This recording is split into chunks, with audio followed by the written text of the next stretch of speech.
Okay. I want to say thanks to each and every one of you for being here today. It's going to be a great day. I'm going to go through what I consider to be the very heart of my material. And people ask me a lot. They say, you put out a lot of material on your website. What is the main thing? If you had to tell me the main thing that I should check out if I check out nothing else that's up there, what would it be? And I always tell them the same thing. It's the material on natural law. If nothing else, that's the material that you need to understand deeply. So that's what we're going to be covering here today in an extended presentation format. I want to go through a few things before we actually get started. So I call this section Before We Begin.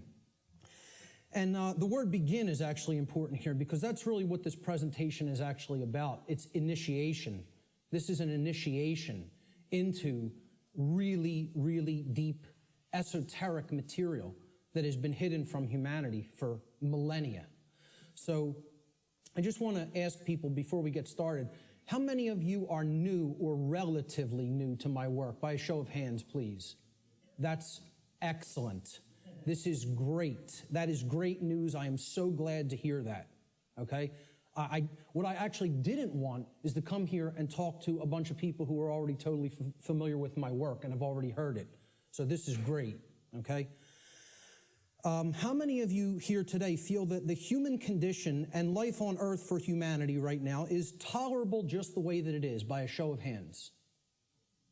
That's also pretty good, because if that was the case, I was going to say, there's nothing for you here today. There's the door. Okay? So that's good, that we're all hungry for change. One of the big complaints I hear about my work, when I check in on forums or something, or read some YouTube comments, many people will say, there's nothing new here. I've heard this before somewhere else. This person covers this. I've read this in this book. Well, ladies and gentlemen, I have news for you. There is nothing new here. I am not going to present anything new. I am not going to present anything that has not actually been in existence and will continue to be in existence. I'm not making up new material. I call myself, I would refer to myself, Art said it the other day, actually yesterday when we were having dinner.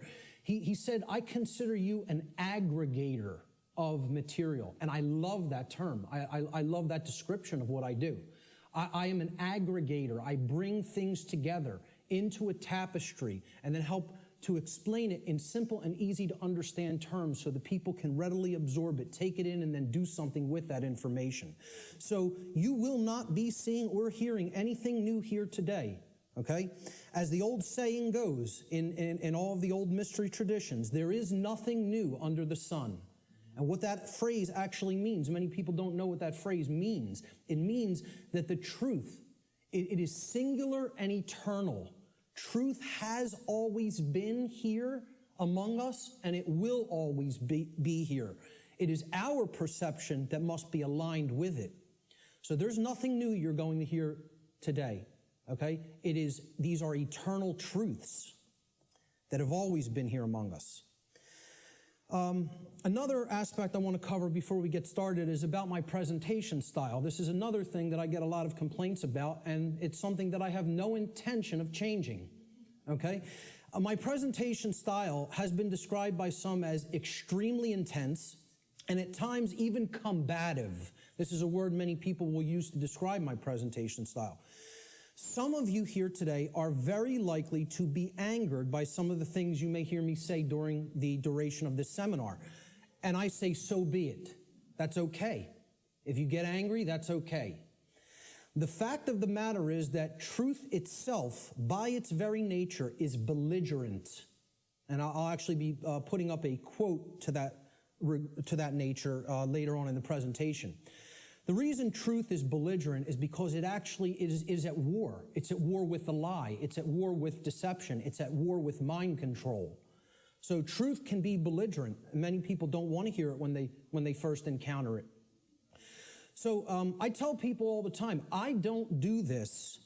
I don't present this information, okay, to be liked. I don't do this to make friends.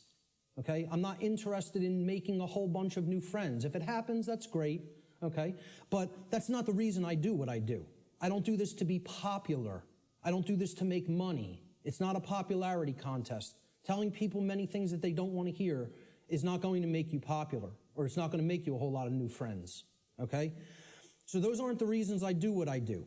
To be honest, and I tell people this, and sometimes they get upset by just hearing this, I don't even really want to do this, okay? I don't want to do this with my life. I don't want to do this with my time, okay? As I already know, understand, and live the information I'm going to present. So I get this. I know this, okay? I don't need to keep going over this over and over and over again for my own entertainment, okay?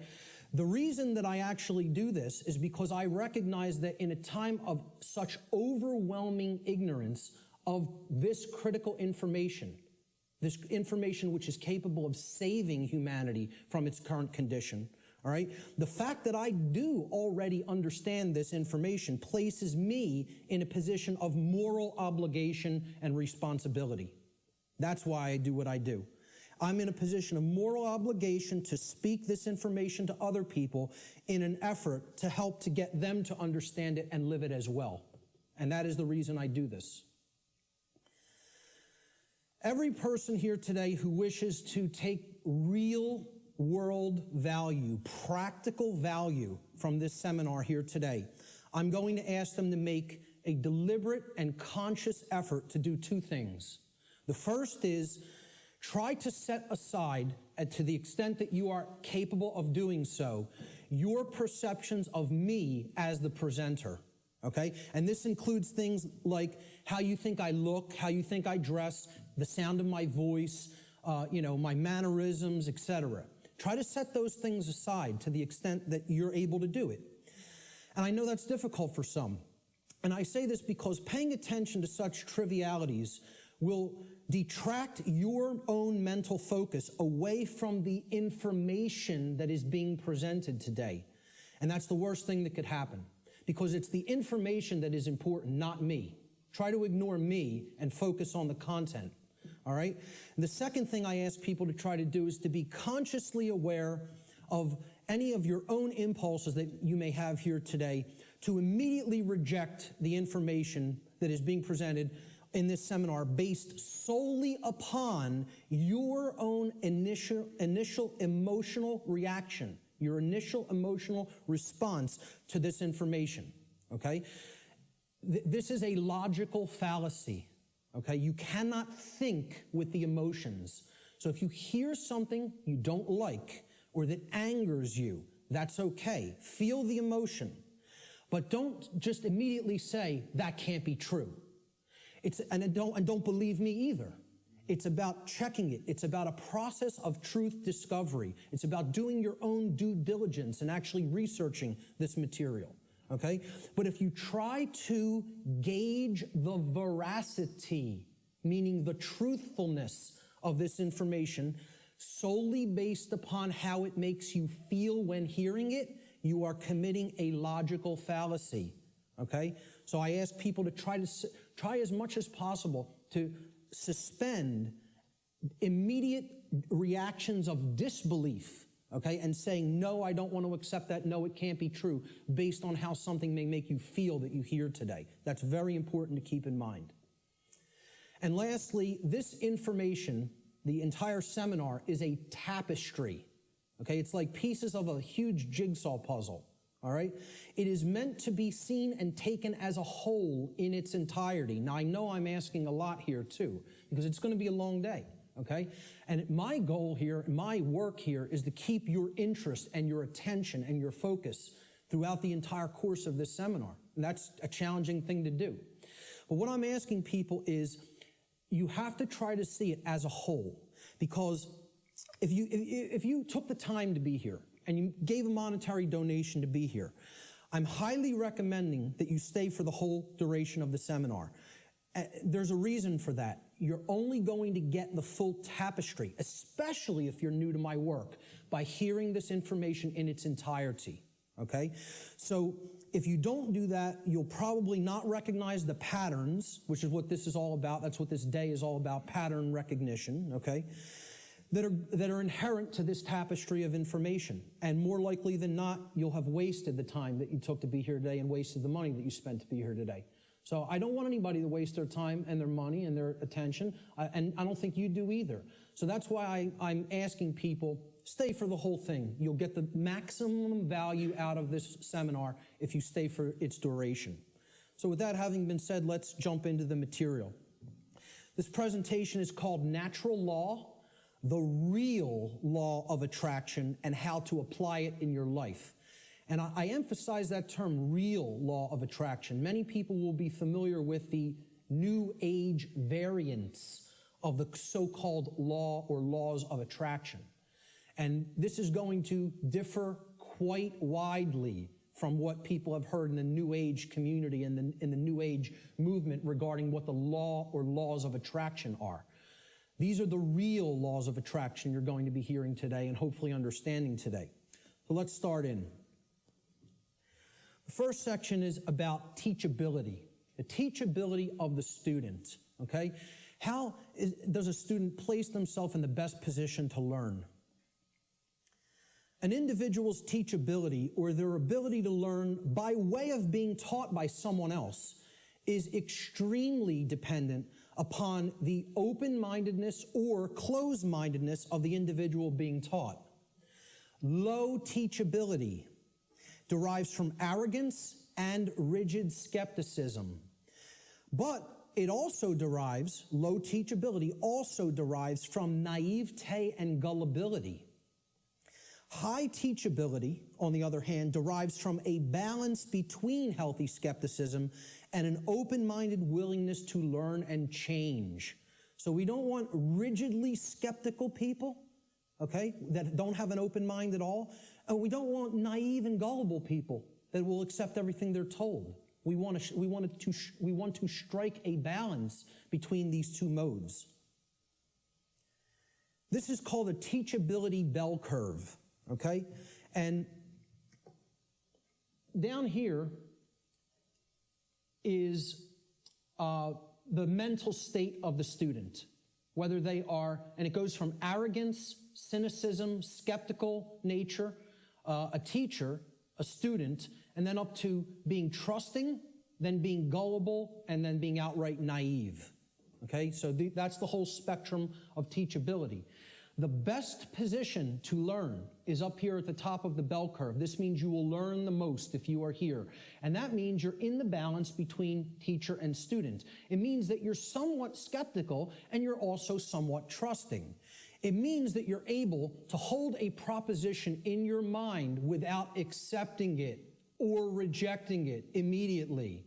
It means you will consider the information with an open mind, okay, somewhat trustingly, but also somewhat skeptically. All right? That's going to be the mental state we want to attempt to keep during the duration of this seminar, and therefore you will be in the best position to learn. Of course, as we already said, the poorest positions to learn, the things that, if you're in these mind states in arrogance and rigid skepticism and naivete and gullibility, you're not going to take very much away from this seminar. Okay? So we want to remain at the top of that bell curve if at all possible. Human beings should consider with great care where their information comes from, the source for the information. And this is because by refusing to present certain information and by influencing people to dismiss, to dissuade them from looking into certain information because they're telling you that it's unimportant or unnecessary to consider, many modern institutions like media, like so-called education institutions, are seeking to actually control human perceptions, or let's call it outright what it really is, to control the mind, okay? And therefore, to limit what human beings may even come to understand, and therefore by limiting what they are coming to understand, they're actually limiting what they're able to do, what they're able to change, what they're able to create in the world, okay? So you have to be skeptical of where your information comes from. And that's why I tell people at the very beginning in my lectures, do not believe me. The worst thing you could do is believe what I'm telling you. You need to look into it for yourself, and most of all, you need to do personal introspection to really feel inside of yourself whether this information resonates with truth. Everybody has that intuitive capacity. That also has to be turned on and engaged and used. All right? If anybody is coming to this seminar from the perspective of modern, organized, institutional bodies, meaning political thought, political agendas, political organizations, religion, religious thought, religious organizations. I'm talking about organized religion here, okay?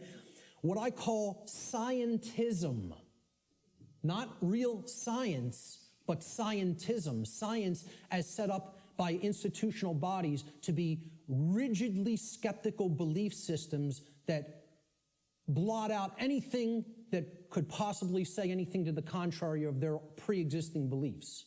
I call that scientism.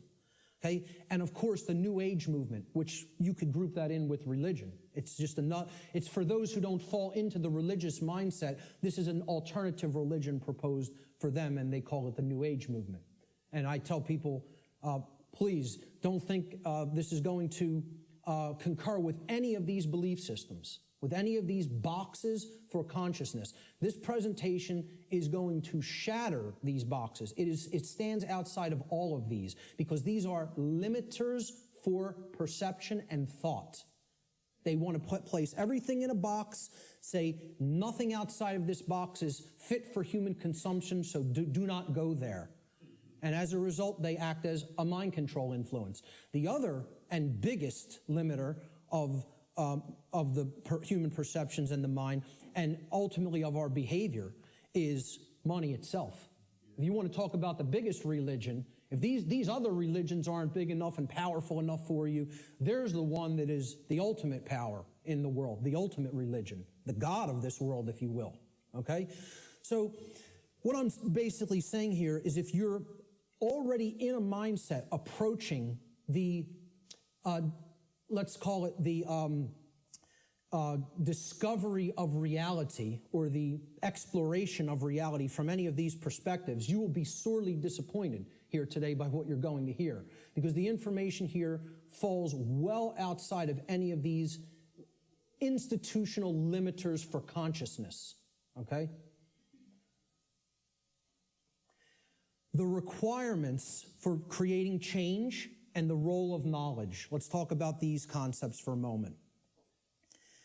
Human beings everywhere say that they want certain things in their life, and they say that they want certain things to be present for all humanity, okay? We say we want certain conditions to be present for ourselves and our species as a whole. And we say we want things such as happiness, health, peace, prosperity, freedom, etc. And all these things are great things to aspire to. And we say we want them. Most people will say and tell you we want these things, all right? However, I don't really feel that they're truly being honest with themselves, okay? They'll say they want them, but then when you tell them, well, those aren't automatic conditions. They don't just magically manifest, okay? There are requirements for obtaining these conditions, okay? And people wouldn't say they want these conditions if these conditions were already omnipresent, right? They're saying that they want something because they don't have it at all, or at least in fullness, right? So when you tell them there's requirements for obtaining them, many people will say, oh, well, I may not be willing to go there. I may not want to exert that much effort. And they believe that somehow they're going to magically get these things, right? Well, this is what the real laws of attraction are about.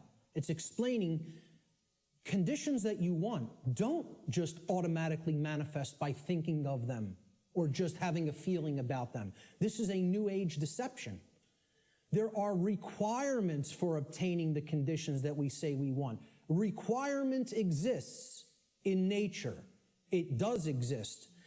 If you want something to be different than the way that it already is, than the default conditions, then requirement exists. If you're okay with things being the way that they are now, requirement doesn't exist. There are no requirements to creating change.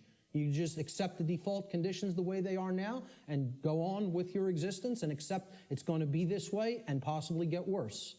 But if you want real change to happen, requirements exist. And this is what many New Age teachers will not tell you, or they'll outright deny that requirements exist for creating real change. Specific requirements exist in order for human beings to obtain the conditions that they say they want. If the requirements for obtaining those conditions are not met, those conditions do not just magically manifest by magical means automatically. That's not how it works, folks.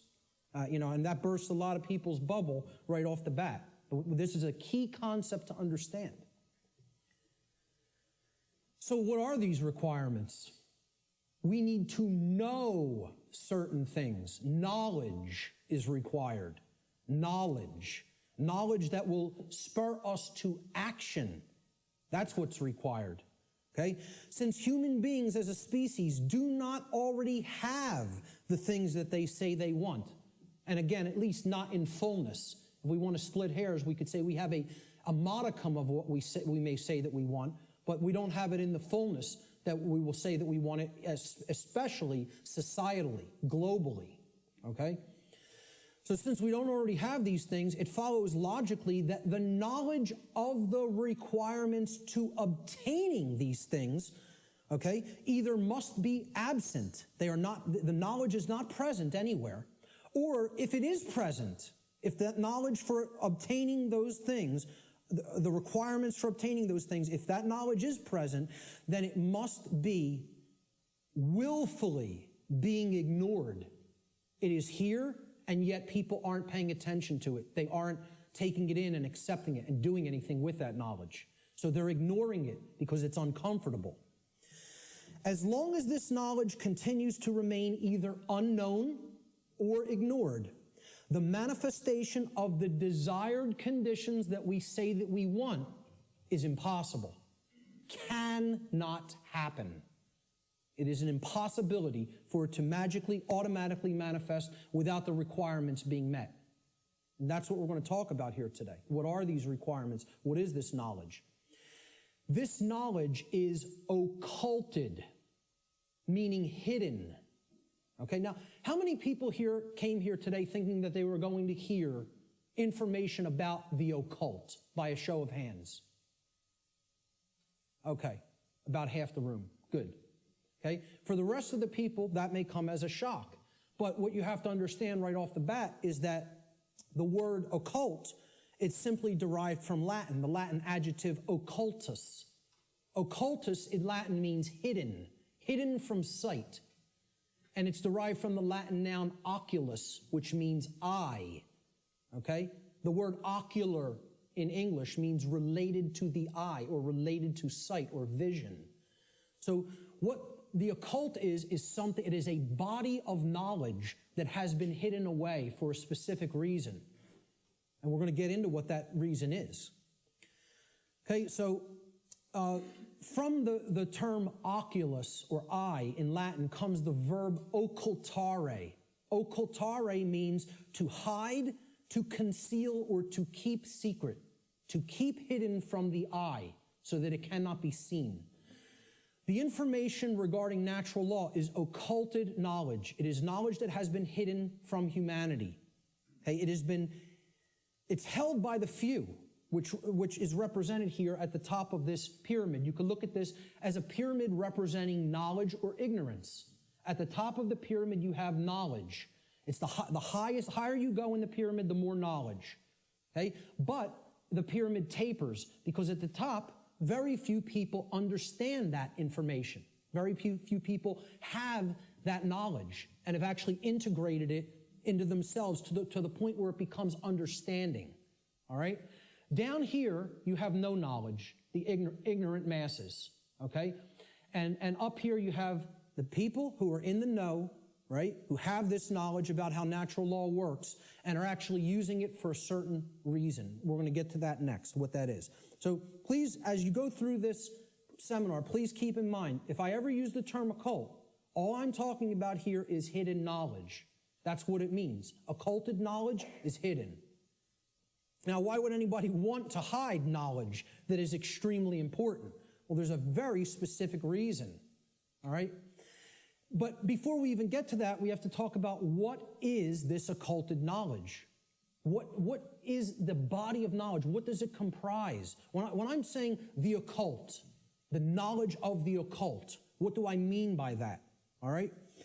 Occult knowledge constitutes two things. There's two general bodies of occult knowledge. In the actual mystery traditions and in occult schools, they talk about these as arcana, A-R-C-A-N-A, arcana. The word arcana is also Latin. It means knowledge, okay? That's all it means. So there's two bodies of knowledge. There's one body of knowledge in the occult called lesser arcana, the lesser arcana or the minor arcana. This means the knowledge of the microcosm, the knowledge of the small things, okay? It doesn't mean it's less important. It means it's dealing with the individual units of consciousness, the human psyche, the psyche of the individual, okay? So the first major body of occult knowledge constitutes knowledge of human consciousness, how it works, how it operates, what our motivations are, things like that, okay? The second body of occult knowledge is called the greater arcana or the major arcana, all right? And again, this doesn't refer to that it's more important. It refers to it is the macrocosmic understanding, the understanding of the very large laws of nature that govern the macrocosm, okay? So universal laws are part of the greater arcana of occult knowledge. And what I call here today, under the umbrella, the term natural law, falls into that second category of greater knowledge, the greater arcana of occult knowledge, okay? And what these natural laws are unseen and universal spiritual laws. We could talk about the word natural here too. Natural is derived from Egyptian and other Middle Eastern tradition languages, okay? The word neter in Egyptian, which would have been spelled without vowels, if we transliterated it, it would be NTR in English. Neter means spirit in Egyptian, in ancient Egyptian.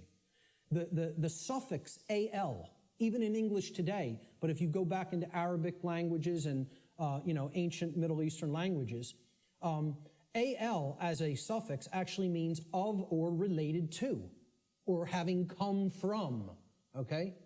So natural, if you put these root words together, neter and al, right? It means of or related to the realm of spirit, of or related to God, actually. The word neter also meant God, spirit or God, okay? So this is the spiritual domain, the laws that actually are operating in the unseen realm, okay? Now, they manifest in the physical realm. We're going to talk about that, okay? Because that's the operation that it trickles down from. It starts in the spiritual domain, and then it manifests in the physical domain, all right? So it's important to understand these two bodies of knowledge. The lesser arcana, okay, is about the monad or the individuated unit of consciousness of the human being. And then the greater knowledge is about the laws that govern the macrocosmic universe, all right? So what these laws do, this body of the workings of nature that I am calling under the umbrella natural law, they're universal spiritual laws which govern the consequences of behavior. They govern the consequences of behavior. And I would add a caveat to that. They govern the consequences of behavior for intelligent species, for beings that are capable of coming to their understanding. Okay? I would delineate that from like the animal kingdom. Okay? The animal kingdom is not held to the same standard as human beings when it comes to this body of information, because I don't think you're going to sit down with your cat and explain natural law to it. Okay? So when people say, well, why doesn't the animal kingdom held to account in the same way the human beings are? It's because, surprise, surprise, we don't share the same level of consciousness. Okay? There is differences in levels of consciousness and abilities to comprehend information and to actually know how something works. Just like you will not be explaining physics to your dog anytime soon, okay? You're not going to explain natural law to the animal kingdom and have them grasp it because they're not at the same level of consciousness as we are, okay? So we are held to a different account when it comes to natural law. It governs human behavior. It would be an easy way of saying it. This body of knowledge has actually been called consequentialism by past researchers and teachers. And I have no problem with that term. I've actually looked into consequentialism, and it's quite similar, okay, in its scope and what it teaches. It's been called karma, karmic law, in many Middle Eastern and Eastern traditions, okay? And I have no problem with that term for it either. It has been called in some of the Western traditions and Christian traditions moral law, and I have no problem with that term either. Religionists have called it God's law, and I have no problem with that term either.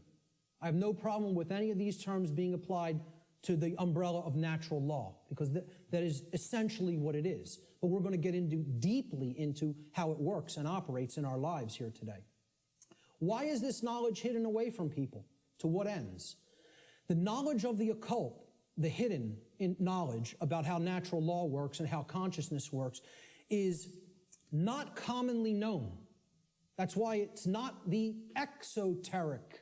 It's not given to the masses. It's the esoteric. It is reserved for the few. And there's a reason for that. It's been deliberately hidden away and kept from the general public in order to create and maintain a power differential. Because if someone else is an extreme level of knowledge, and they know how something works, like something as trivial as how human consciousness works, how human motivations work, how human perceptions work, how human beings can be manipulated. If somebody has deep knowledge of that information, and there's a whole bunch of people over here who have not one iota of how that works, what kind of a number do you think somebody can do on people like that? See, the way I ask people to look at this is real simple.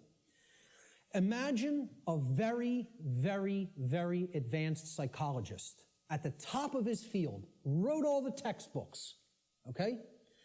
And he's got a house out in the burbs. He comes into the university. He's got tenure, okay? He's got the trophy wife, the house out in the suburbs, the 3-car garage, driving the Lexus into work at his tenured job. And he finds out that his trophy wife is having an affair because she's bored. She's not satisfied with him at home. And it's maybe the 19-year-old, captain of the local high school football team or something. He's a senior. He's a star football player, right? The jock, yeah. And she has a fling with him. Well, what if he decides, I'm going to become buddy-buddy with my boy here after finding out about his wife's affair? And this kid, this punk, who's cheating on, my wife's cheating on me with, he knows nothing. He doesn't study the mind. He doesn't know anything even about himself. He watches TV 6 hours a day, plays violent video games, is obsessed with football, What kind of a number you think that psychologist can do on that kid? Total number. That's the answer, exactly. That's right. He could do a total number on him. He can gain his confidence. He can get into his head. And I guarantee you give him a little bit of time, he could screw up his life based on what he knows and how he would be able to manipulate based on his hatred of that person. Well, guess what? That's the position humanity's in. We're that punk jock. And I'm not saying we necessarily did something to deserve it, but we're in that same position where the people with this knowledge at the highest levels, they hate us. And they're doing a total number on us because we don't have this knowledge. And until that changes, don't expect the playing field to be leveled. Expect it to get worse. Okay? The knowledge is hidden to create and maintain a power differential between those who hold it and those who are ignorant of it. It's that simple. The knowledge of natural law and its operations constitutes what I call the most deeply occulted or hidden information that exists on this planet. You will not find any more hidden information. This is the thing that all the distractions are there for, to keep you from learning. The endless trivialities, the nonsense you hear on the news, all the video games, all of the nonsense television, the sports, it's all there to keep people from understanding this. And I can't get you to accept that or believe it, and I don't ask you to believe it. I'm telling you that's what they're trying to, from my years of being inside occult traditions that are very, very dark. I'm telling you, this is what they don't want you to know. From firsthand experience. How many people here today know that I was involved in the dark occult in my past? Good. Great. Okay. The powers that be want to seek to keep this information hidden from the people of the earth at all costs, because understanding this information about natural law will level the playing field and put an end to the currently entrenched systems of control that are operating on the earth. We should very clearly make a distinguishment between nescience and ignorance so that people fully understand the difference between these two concepts. How many people even have heard the term nescience? Very few. This is a word that has practically been sanitized from colloquial English, practically been sanitized from the English language. And there's a reason for that too. There's two contexts to not knowing something. The first context is nescience, okay? Nescience comes from the Latin. The prefix ne in Latin means not or not present or absent, okay? And then sciere in Latin means to know. It's where we get the word science from, okay? So you put them together, and nescience, it actually, those two roots form another word, nesciere. Nesciere in Latin means not to know, to not understand. But there's a connotation to it. It means to not understand because the specific information that you may be having a desire to understand is completely absent. It is not present, and you cannot actually aggregate that information. You can't bring those pieces of grammar together to form the sentence, okay? It's not present, okay? So you don't have it at all. It's unattainable. This should be clearly delineated from ignorance. Now, nescience is not someone's fault. The information just isn't there. Okay, you can't be blamed for nescience. There is no blame in nescience. The person who is nescient is not to be blamed for being nescient. The information simply wasn't present so they could take it in and then come to understand it. Ignorance carries blame. And this is another thing. People want to think in the New Age movement there's no such thing as. Nobody's to blame. And that goes to that there's no cause for anything that's happening, as you'll hear a lot in the New Age circles. Okay? I very strongly put down these notions, or attempt to. Okay? There are causes and effects. There are people who are responsible for what is happening. There is blame. Blame exists. Okay? There are people who are culpable. We're going to talk about moral culpability later. So ignorance has blame attached to it and responsibility attached to it. Okay? It comes from the Latin verb ignorare in Latin. And this means not to know, just like nescience means not to know, but in a completely different connotation.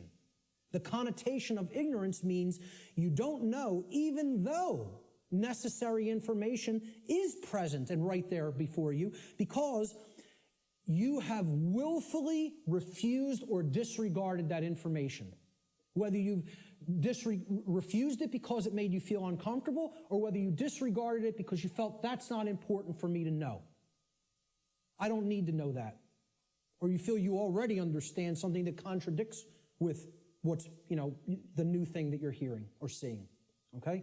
So when you willfully disregard something, okay, If I wanted to willfully disregard the gentleman sitting in the front row, he's present. I could just pretend he's not here and ignore him. That's what ignoring is. This is why I try to say to people, the impact of the word is almost lost to us, of the word ignorance, because of the way it's pronounced. I tell people, start pronouncing it ignorance. Ignorance.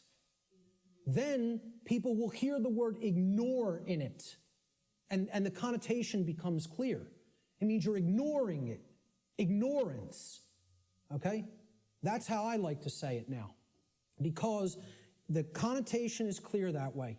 The information is there, the truth is there, and somebody wants to ignore it completely. Now, that is inexcusable, and there is blame that is attached with that. So what I ask people all the time is, do we have a nescient society, or do we have an ignorant one? Do we have an ignorant one? Is our society ensconced in nescience, or is it ensconced in ignorance? I would argue absolutely that we are ensconced in ignorance in society, not nescience. I think we are drowning in information. I think we are drowning in the truth that is all around us, but people are ignoring it, largely. Not everyone. There's many people who are very hungry for it and taking it in as fast as they can, you know? But I think the majority of human beings are in the state of ignorance, even though the truth is present all around us. And that constitutes what Art talked about earlier, this consensus trance, which people in the so-called truth community or truth movement have likened to sleep. They say that they are asleep. I liken it to hypnosis. If you look at the origins of the word hypnosis, right, it means suppressed knowledge. It comes from Greek. Hypo means under, as in hypodermic, under the skin. And gnosis means knowledge, the suppression of knowledge. Hypo means suppression also, under and suppression. So hypnosis is the suppression of knowledge. And that's the state that these people are in. And it's done by themselves. It's not, see, we have to stop looking at this as a victim relationship. This is a willful choice. In a time of overwhelming information available at people's fingertips, the truth being ignored is not an option. It's a willful decision that people are making. And it's a decision that they should be held accountable to because of what is going on, that they are ignoring, what they are allowing to go on in their name and not saying a thing about it. Content to let evil run amok. All right? And then people will wonder, why are we losing freedom? Why is freedom on the wane? Why is totalitarianism and tyranny rising up? Why do we see so much control and obsession with control in our society? You know, they'll see that. Many of them will see the rising police state. They'll see the injustices in our society. They'll see the restrictions on our inherent natural liberty. Okay? But here's the thing. Many of them will not make the transition to grasping. You know? They'll say, yeah, this is what's happening to the earth. It's being turned into a huge prison everywhere. And at the most rapid pace right here in America. Okay? And they'll see this lock going onto the cage. But the question that they never get to, they don't even get to the question, let alone the answer, is why? They'll talk about the symptoms. They'll describe the prison. They'll describe every corner of the cage accurately in many cases. They can tell you exactly how it's working. They can tell you all the different aspects of the control system. But they can't tell you why it's actually going into place. Why is that happening? Well, that's what this presentation answers. Why are we losing freedom? And it gets to the actual heart of that answer. So what this presentation constitutes is a master key that unlocks all the locks to all the doors on all the cages in the prison, if it is accepted.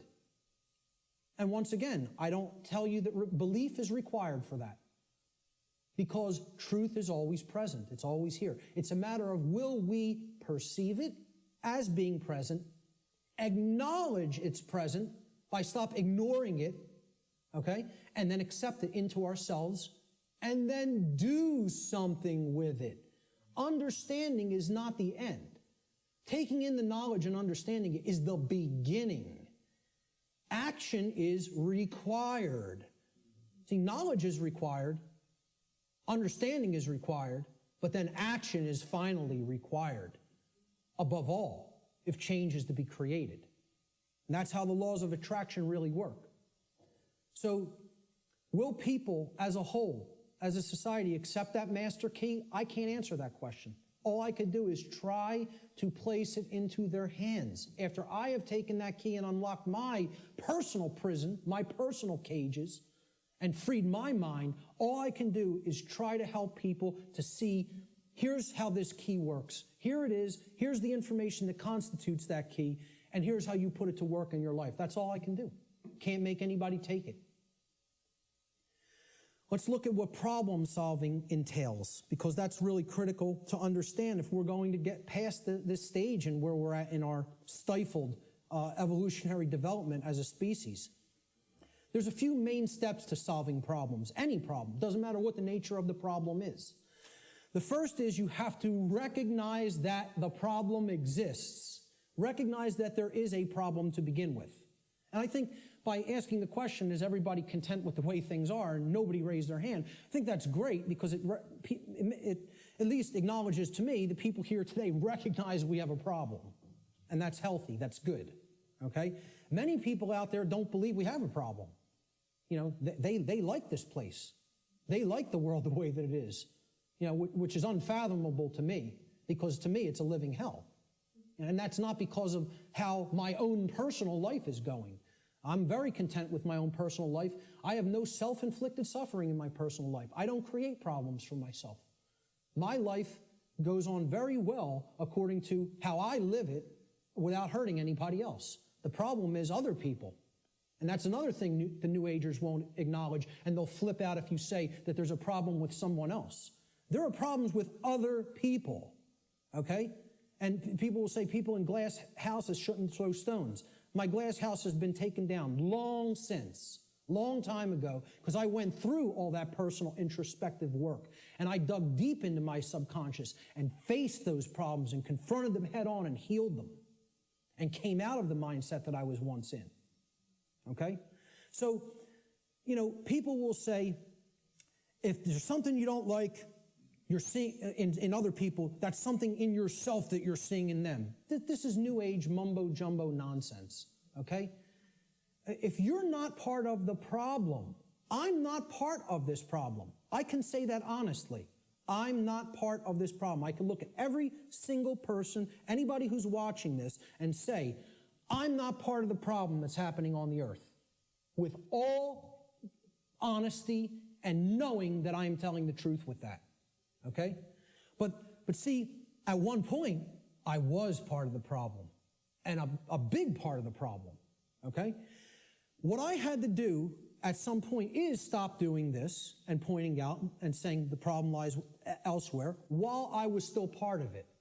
And then I had to do this and point squarely at myself and say, what do I need to change here, here, and finally here, in the guts, in the courage? You know, people will say, yeah, change happens in the mind, it happens in the heart. But lastly, it happens in the guts. We need to generate what I call the heart-mind guts, okay? You got to care enough to know and then put it into action. The heart-mind guts, okay? That taking action is the most important step when it comes to creating change. And we're going to get to that in a moment. But the whole point here is I had to look at what I needed to change about myself in my thoughts, my emotions, and my actions, and then change those things in myself. This is what most people want to run away from. They want to say, yeah, I want those things that I say I want to magically to be present in my life, but I don't want to do those things that require self-change in how I think, in how I feel, and in how I act. I want it magically to happen without changing those things in me. So I can honestly look at the rest of the world and say, the problem does not lie within me. I am not seeing a manifestation of myself in other people. Other people have not done the same process that I have, the introspective work that I have, and gone through that painful, painstaking work that involves effort, hard effort. I'm not up here telling people, I'm offering you the tonic. You're going to take a sip and magically you will be enlightened. Okay? Knowing what's going on in the world is hard work. It involves destruction. It's a destructive process. It involves destruction of belief systems. It involves completely breaking down barriers that are in your head. Okay? Hardly anybody wants to do that work. People want to run 1,000,000 miles an hour in the opposite direction from that work. Anything but that. I'll take the grave instead of that. Okay? That's where most people's heads are at. All right? So let's get back to the steps here for problem solving. The first is you got to recognize that there's a problem. If you are in denial, good luck. Let me know how that works out for you. Because you're not solving any problem in a state of denial at all. Fear-based denial of the problem must first be dealt with and conquered and stamped out. And you have to acknowledge how bad it is. You know? People feel symptoms coming on of a disease or something and they want to ignore it because they don't want to believe I'm sick. I don't want to believe I'm sick. I don't want to believe I have a problem. Then you're waiting. You don't get it diagnosed, and then it turns into a much bigger problem, which is where we're at as a society for ignoring this information. This is what denial looks like, symbolically. Okay? A person with their head in the sand like an ostrich. And please take note, ladies and gentlemen, when you're in this position, when you're in the position of denial with your head in the sand, you're on your knees with your ass in the air. Okay? I almost say it's amazingly synchronistic that the human body was designed like that. That in order to put your head in the sand, symbolically, so to speak, you have to be on your knees. Okay? And that's where most of our society is at. They're on their knees and in that state of denial. The second step to problem solving is to recognize that the symptoms that are being displayed, the symptoms you are seeing, are merely effects of underlying causal factors. You can't treat symptoms and solve a problem. It's not possible. That's not how problem solving works. You have to get to what caused the problem. Okay? Instead of simply treating symptoms, make an accurate diagnosis of the causes of the problem. So what does the word diagnosis mean? Diagnosis comes from Greek. The preposition dia, transliterated there in the parentheses, you see it in Greek script, okay? It means through or by way of. So by a method, by a particular method, all right? And the second part of diagnosis is the Greek noun gnosis. Gnosis means knowledge in Greek. So what a diagnosis means is through knowledge or by way of knowledge. You're going to solve the problem by way of knowledge. There is knowledge that acts as the requirement to solving the problem and getting what you want. And here's another thing, and I'm going to keep going back to this. It's going to be like an undercurrent in this. Because the New Age community, and I'm going to become a more outspoken opponent of New Age ideologies. Because they are lying to people. Whether it be through direct, willful deception, or whether it be through useful dupes and useful idiots. They are telling people things that are completely inaccurate to how things really work. All right? Because they want to keep people suppressed and non-active. They want people in acceptance mode of everything. Accept, never rebel. Okay? Don't take action. Just observe. Just watch. You'll hear all of these things in the New Age movement. Okay? The reason I bring it up is because when you even say the word knowledge to some New Agers, they almost take offense. Because what the New Age is becoming is the new modern day variant. It's a new form of what's known as solipsism. And we're going to get to what solipsism is in a little while. Okay? But essentially, people don't want to hear that knowledge is what is required. Because the attainment of real knowledge, not pseudo-knowledge, real knowledge, requires work. It requires effort. It requires reading. It requires listening. It requires watching. And you know what most of all it requires that people don't want to give up? Who can tell me? Time. Thank you, sir. It requires time. There's one of the currencies people don't spend, on many things that they don't feel they can get immediate gratification from, which is why immediate gratification is so stressed in our society by the control system. That's what keeps people in their ignorance.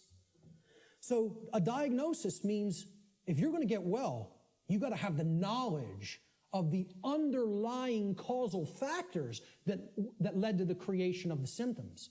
You're not going to treat the symptoms and get well. You got to have the knowledge to get to the causal factors, to find out what cause put this into effect. And we're going to talk a lot about cause and effect. The third step to problem solving is, through the knowledge that you've acquired now, via making an accurate diagnosis of the problem of the causal factors, right? You're going to then put that knowledge into action. Understanding what created the problem is like step 2, right? Stop being in denial, understand what caused the problem, act on the knowledge you now have to solve the problem, to make it right, okay? So action is required. We make the diagnosis, then we have to take the required action necessary to rectify or to set right, which is what the word rectify means, the causal factors that led to the manifestation of the problem. Let's talk a little bit about the concept of what truth is, how I refer to truth in all of my work. Because people have a real deeply mystified concept of what truth is or what it means. They'll get into all these really deep abstract discussions of the mind of God and, trying to get into quantum theory and everything. This is mystification of the concept of the truth. And we have to demystify it. We have to bring it down to real simple, easy to understand language that anybody can comprehend. And then really completely delineate that from perception of any given thing. Because the two are not the same. When people say perception is reality, nothing could be farther from reality than that statement. Perception is not reality. Okay? It is just what it says, perception, seeing through, perceive, to see through something, like a lens or a filter. Okay? I perceive things differently without these glasses. That's one perception. When I put them on, I perceive things quite differently and more clearly. Okay? Well, that's how human perception works, like a lens. It's a filter. Okay? But what's there is the same thing. What's there is the same thing. All that changes how I perceived it. All right? So let's look at this concept. Truth is objective. That means that it's not dependent upon the perceptions of human beings. No one wants to hear that. That is a direct assault, a direct frontal assault on the human ego. Because everybody wants to hear, my perceptions are important. And we want to also believe my perceptions are accurate. Okay? Now people will say, well, what makes you say your perception of this topic is going to be accurate? That's because I went through the process of having to admit over and over and over and over and over again, endlessly, how wrong I was about my former perceptions. I went through that destructive process of breaking down my former belief systems, of breaking down my former emotional patterns, of most of all, changing my behavior. That's the thing that's the most destructive because we get attached to our behaviors and patterns. So asking people to change, I recognize it's not easy. It took me like probably about 8 years of my life to do it. Most people don't want to spend a minute on creating personal change, let alone 8 years. And, you know, when I look at myself, in all honesty, again, none of this is to sound egoic or to toot my own horn, but I look at it like I was a mild case of ego entrapment, a mild case compared to where I see other people at. I feel like I was the, very brittle stone that just needed to be hit with a chisel a few times and it broke into powder. You know, other people are hardened granite or diamond. You know, to break them down is going to take enormous effort and work. And most of them don't even want to do it. They're so calcified, you know. They've been so compressed into that hardened state that they don't even want to start. So I realize telling people your perceptions are not what really matters, you know. The truth isn't based upon how you perceive things, that it's independent from your perceptions. Most people don't want to hear that. They don't want to hear that. Human beings' perceptions are capable of wavering. They can waver slightly from the truth, and they can waver wildly from the truth. All right? What truth is that which does not waver. It doesn't move. It's that which is. It doesn't matter what anybody thinks about it. It doesn't matter whether anybody believes it. It doesn't matter whether anybody knows it. It doesn't matter whether anybody sees it. It doesn't matter whether anybody wants to see it. It's there. It's always been there. It's always going to be there. Nothing anybody does can change what has happened. Can anybody change what has already occurred in what we call in the thinking of linear time, the past? Not one person here is capable of doing that. Let me tell you something. Not one being in the entire manifested universe is capable of doing that. Because that which has already occurred is set in the record of the universe. Nothing can change the past. Ever. Great movie on this. Watch the new movie, The Time Machine. Not the original 50s version or 60s version. The new one. I think it came out in late 90s or early 2000s. Okay? This movie got crushed in reviews. Crushed. Whenever reviewers crush a movie and give it the worst ratings, go see that film. Because I guarantee you there's very important allegorical concepts that you need to understand embedded in that film, and that's why the reviewers crush it, because they don't want you getting any ideas, you know? This movie got crushed in the theaters, and I'm telling you, it's one of the best films to understand the concept of the absolute impossibility of changing the past. The past cannot be altered. You know what can be altered? The future. That's what that movie's about. And you know where the alteration of the future begins? In the present moment. That's exactly right. That's the only place it begins. Okay? So what truth is, the demystified concept of truth, is it's simply that which already exists. It's that which has happened in the past and is happening in the present moment. The truth does not exist in the future. When we get to those future moments and it's the present, truth will be existent then, but not until, okay? So there is no such thing as truth in the future. Truth is that which has occurred in the past and that which is occurring in the present. It is simply that which is and that which has been. Please recognize when I use the word truth, that is all I'm talking about. I'm not talking about the mind of God. I'm not talking about the entire reason for the existence of the universe. I'm talking about the events that have taken place in the past and are taking place in the present. That's all. And guess what? That's all the truth is. It doesn't need to be any more complicated than that. Okay? You want to make it more complicated than that, call it something other than truth so as not to confuse people to what truth really is. Truth versus human perception. Okay? Now, I want to ask people to imagine, see these white lines? Imagine these white lines that do not waver as truth. And imagine that the perception that is set against the truth, we're going to take three different individuals. This is individual A, this is individual B, this is individual C. Okay? Their ability to perceive what has occurred and what is occurring is what I would refer to as consciousness. Okay?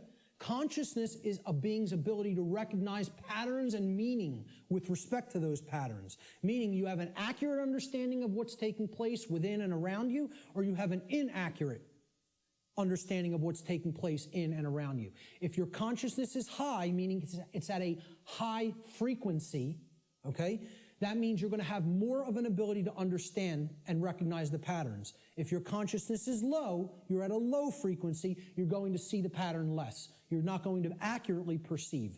So I liken this to a waveform. In simple, physics, a wave, this is a simple sine wave, okay? It has its crest here and its trough here, okay? And then the pattern repeats, goes up to the crest, down to the trough, and it repeats over again. The distance between the either crests or troughs of the wave is called the wavelength, okay? The longer the wavelength, the shorter the frequency. What that means is how frequently is it going to be intercepting the line that represents truth? How frequently is it going to be aligned with this line, which we are calling truth? Okay? Now, can everybody just, with that explanation, understand this simple model and what I'm talking about here? Is that clear? Okay, because it's important. Because this is a low frequency vibration. It's a low frequency wave. A wave like this, if it was an audio wave, would produce a low frequency, would produce a low bass tone. Okay? As we go up to a higher frequency, you can see the wavelength is shorter, meaning that it intercepts the line which represents truth much more frequently. We can count them. 1, 2, 3, 4, 5 here. 1, 2, 3, 4, 5, 6, 7, 8, 9 there. Okay? So this is a higher frequency vibration. And we go up to an even higher frequency. Let's say person C has this consciousness. They have a higher frequency. Okay? And they're intercepting the line that represents truth, much more frequency. I won't count those out because there's a lot of them, okay? The higher the frequency, the more in tune with truth we are. What would happen if this frequency became infinitely high? What would it become? It would be indistinguishable from a line. And therefore, someone would be aligned to that which is. The higher the level of consciousness or frequency, which is their perception of reality being accurate, okay? Not wavering as much from the truth, because it's hitting it in more places. We would basically, this wave would turn into a line at some point, the higher the frequency went. Think about this in sound, right? You hear a low bass tone, it's like, then it goes up, and it would go eventually outside the range of human hearing, because the frequency went so high. Same concept here. The higher the frequency, the higher the perception of reality, the quality of the perception is going to be. Okay? The concept to keep in mind here is perception is not reality. It's the filter we see reality through. What the human being's work is to do is to align their perception to the reality which exists, which is truth. We need to set aside what we want the truth to be and look at what it is. What it is altogether different than what we want it to be. But until we recognize what it is, we're not even in a position to make an accurate diagnosis of what's going on and therefore create what we want it to be. So I'm going to give the first quote here, comes from a gentleman I personally greatly respect. How many people are familiar with Travis Walton, by a show of hands? Hardly anybody in the room. Wow, 2 people. Amazing. And I know Barb is in the back because we've met him personally. I spoke with this gentleman at a conference last year in 2012. And I just want to say, I just think he's a totally genuine individual. I don't care what anybody thinks of me saying that, okay? I believe him. Do I know factually that what he claims happened to him did? No, I do not. But I believe what he is saying for a reason. when I am around somebody, especially for any length of time, I think my intuition is good that I can get a feel for their heart, okay? And when he's telling you stuff, it's very consistent. And in his book, he asks people, you need to listen to my whole story, suspend your disbelief for a minute, and then do your research, and then make a judgment call. Do you want to believe me? Do you think I'm telling you the truth? Do you think I'm lying to you? And then make up your own mind, okay? And who Travis Walton is, he claims that he was an abductee, that he was taken on board an extraterrestrial craft at a point in his life. He disappeared for days. They were out looking for him, and his best friends were accused of murdering him.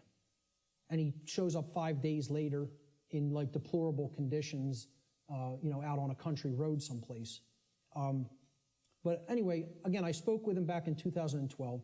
I just bumped into him again. We were just at a conference. I'm bringing this up for a reason. We were just at a conference in Philadelphia where he spoke.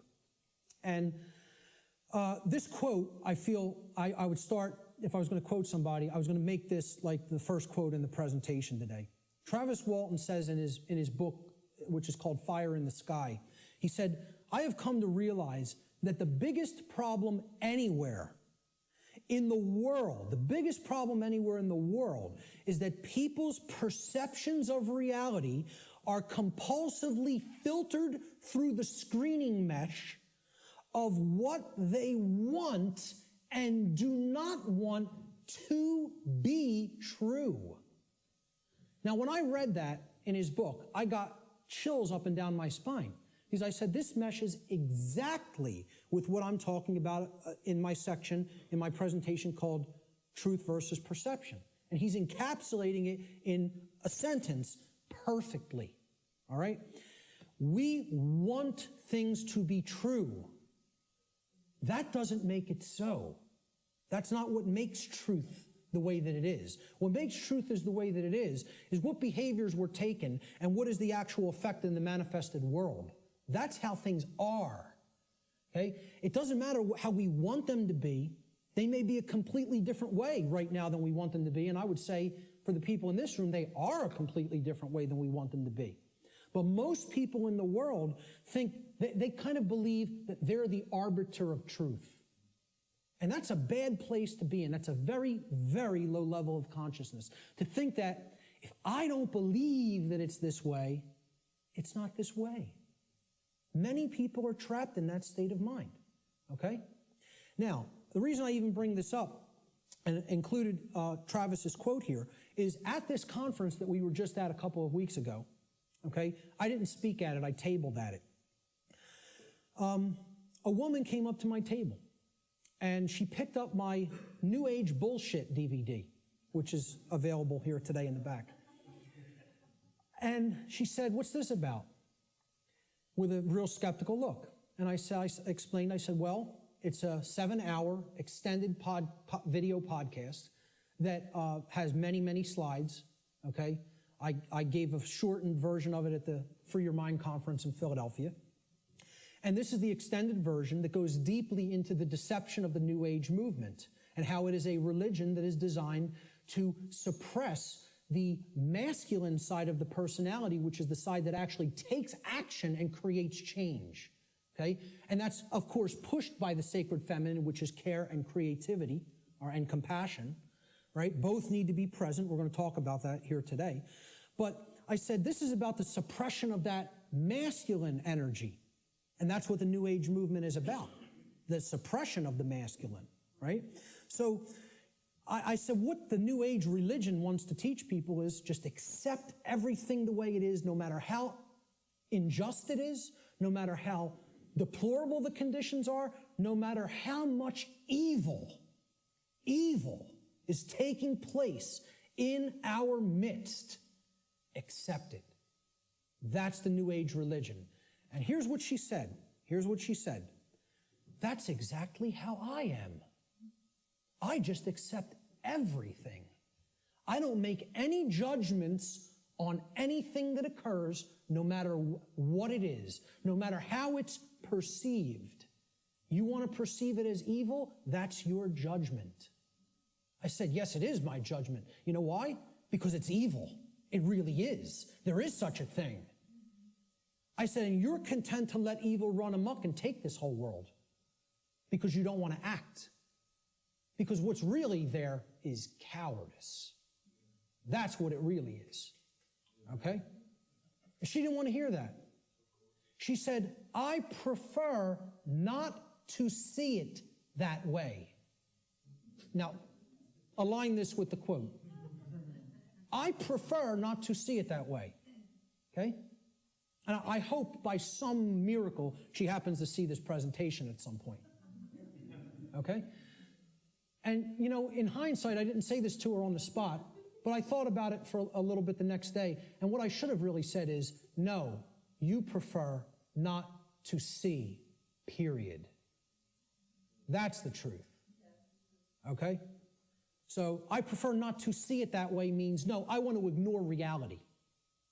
I want to believe what I want to be true is the way that it already is. And this is what the New Age hoax is peddling to people. Okay? So, great quote that I thought accurately sums it all up. See, this woman also told me that she is a follower, quote unquote, of the New Age ideology that is referred to as the Course in Miracles. How many people have even heard of this? A lot of people, okay? You know what that is? It's called solipsism, wrapped in a nice, neat new package. Solipsism. How many people are familiar with the ideology called solipsism? Good. More than I would have thought. Most people have never heard of this, okay?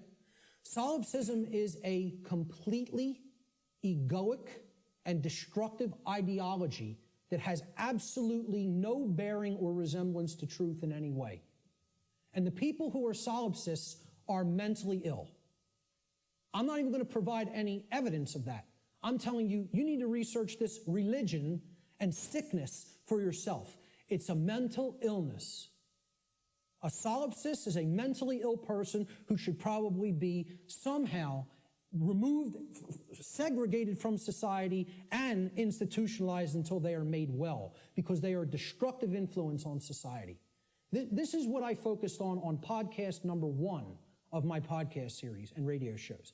I went into the ideology of what solipsism is and how destructive it is and how it's a religion. Okay?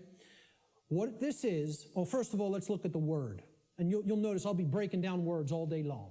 Because if you don't understand where words came from, you don't really understand what they really were intended to mean. Regardless of whatever connotation they may have taken on in the modern world, the intended meaning of the word, the original meaning, is derived from its etymological derivation. You need to go into the ancient languages, Latin and Greek roots and other languages, Germanic, Arabic, etc., and you need to break down the words from their etymological origins. Then you will understand their real meaning. And I'm telling you, you do this, and the top of your head will blow off by what you will find, by what words we speak on a daily basis actually mean, and we have no idea what they mean. Okay? So the word solipsism comes from the Latin adjective solus, which means alone or one. And then the Latin pronoun ipse, which means self, myself, etc. Okay? The ideology of solipsism is that nothing exists outside of me. I'm the only being that exists in creation. Or essentially, it's another way of saying I'm God. Okay? That my perception is the only real perception and no one else is here. Now imagine that. Now, what I'm essentially telling the audience here today is your perceptions are not the truth. You have to work to align your perceptions with the truth. That's damaging enough to the human ego, okay? If I just said, none of you exist, I'm only perceiving your existence, I'm the only one who exists, imagine how egoic that statement is, and actually how demoralizing it is to other people. You're even telling them, I don't even consider that you exist. That's what a solipsist is. They believe the universe is a big illusion created somehow for their amusement. And that there's no objective reality that you don't exist, you don't exist, you don't exist, you don't exist. I'm the only one who exists. And that's not mental illness. We don't diagnose that as mental illness, okay? I don't care if you want to accept the notion everything is one. I personally accept that notion. I do accept that we are all one. That doesn't mean you're not existent in the physical domain right now as I'm talking to you. Of course we all exist here. We are in the physical domain, okay?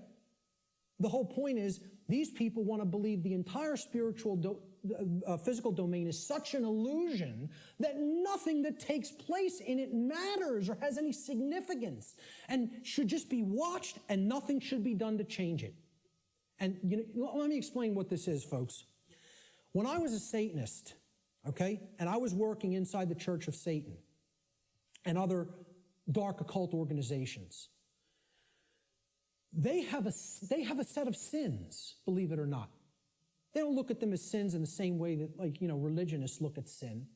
But they have these are behaviors and thought patterns that should not be engaged in by the dark occultist themselves, by the magician, if you will. You are not to engage in these behaviors, but we are to peddle them to other people. We are to get them to engage in these behaviors. Okay? You know what the first one is? No, it's not. That's the second or third. I think it's the third, if I'm not mistaken. I don't have the list handy. But the first one is stupidity. That's the first satanic sin. Okay? For the dark occultist. But they want other people in deep stupidity. They want other people in deep ignorance. The idea here is we will know it all. We will know the truth so that we can control others and keep them a dumbed-down herd. Okay? There's a bunch of other ones, but I think the second or third is solipsism. Solipsism is one of the biggest sin for Satanists and dark Luciferians and dark occultists. They don't want any of their membership believing in this mental illness nonsense. Okay? But they want to propagate it and peddle it. They want to do that. And they told me personally, higher ups in this network told me personally when I was working with them, wait until you see the New Age books that our membership, will be writing, or either writing ourselves or putting into the hands of useful dupes to write and put out there. We'll be giving them the idea, they'll write it for us, put it out there as their own idea. And they said, we are going to propagate and peddle solipsism like you have never seen. And you know what? When they say something, they do it. I'm serious. They're aligned. Their act is together. They act on the same page. And for that, I have respect for them as an enemy. And I don't take anything they do lightly. I recognize they have the will. They're not like the rest of humanity. They align their thoughts, their knowledge, with their version of care. It's not like our emotionally based care, but they care about what they're doing, and then they act. And when they act in concert, and they get it done. Okay? I'm not saying, I agree with any of their agenda, because I don't, and I'm trying to stop it. But I have respect for their unity. They are unified and on the same page, and humanity is not. And that's why, in all honesty, we're having our rear ends handed to us in this spiritual battle right now, at least right now. Solipsism is the ideology that only one's mind is sure to exist.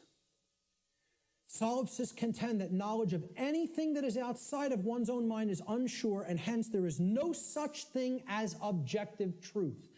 Okay? No such thing as objective truth. And therefore, nothing about the external world and its workings can actually ever be known. Just think about that statement. It's saying no one can ever know anything. You cannot come to know anything at all. There is no such thing as knowledge.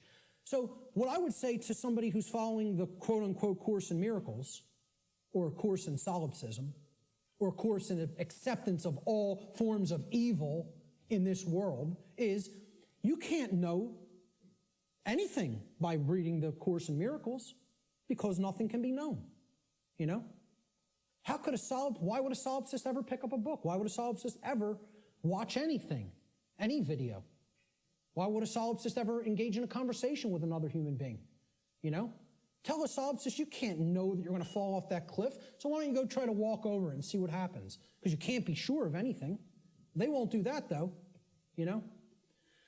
The whole point here is this is a religion. This is a New Age religion. And I'm telling you who it's peddled by. It's peddled by the occultists who have the knowledge of how natural law works and are trying to put out whatever ideologies they can, destructive ideologies they can, to get people not to understand it, or to even go so far as to believe that nothing can be understood. Why would you bother to look into natural law? Nothing can be known. It's unbelievable that anybody would be so gullible and naive to fall into this mindset. Let me just tell you what it really is. It's a person who has given up on life. They feel that it's so difficult to know anything and they don't want to do the work to come to that level of knowledge that they've just said, I don't believe it can be known. That makes me feel more comfortable in my ignorance and laziness. That's the truth about what solipsism is, okay? And that's the truth about my friend I bumped into at the MUFON conference. And I'd say that to her face, okay? So we have to realize we're battling this force. This religion is on the rise. Solipsism is on the rise. More people are becoming solipsists or solipsistic in their beliefs, in their thought processes. Let's look at some basic definitions and working definitions. Now, first thing we're going to define is definition. Let's define what a definition is, okay? A definition is an exact statement, a statement of the exact meaning of a word, all right? We're looking for an exact meaning, not a connotation, not a maybe or a like or a somewhat. We're looking to narrow the focus. That's why it definites it. It makes it finite. We're taking it not infinite, we're finiting it. We're making it finite, okay? We're actually limiting through words what something means so we can be clearer about what we're saying, okay? It's an exact statement or description of the nature, scope, or meaning of something. Another way we could look at a definition when we're talking about visual or audio definition is it's the degree of distinctness or clarity of an object, image, or sound, okay? So why do people buy HD TV sets? They want higher definition. They want a higher clarity of the picture, okay? If you have high definition audio, for audio files, they won't accept anything but high definition audio because in comparison to low def audio, the clarity of the sound is very good. It's much better, okay?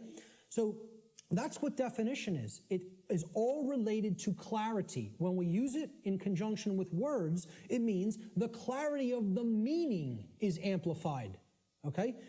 And when it's with a picture, the clarity of our vision, of the ability to see what the picture is, the information in the picture is amplified. And same thing with sound.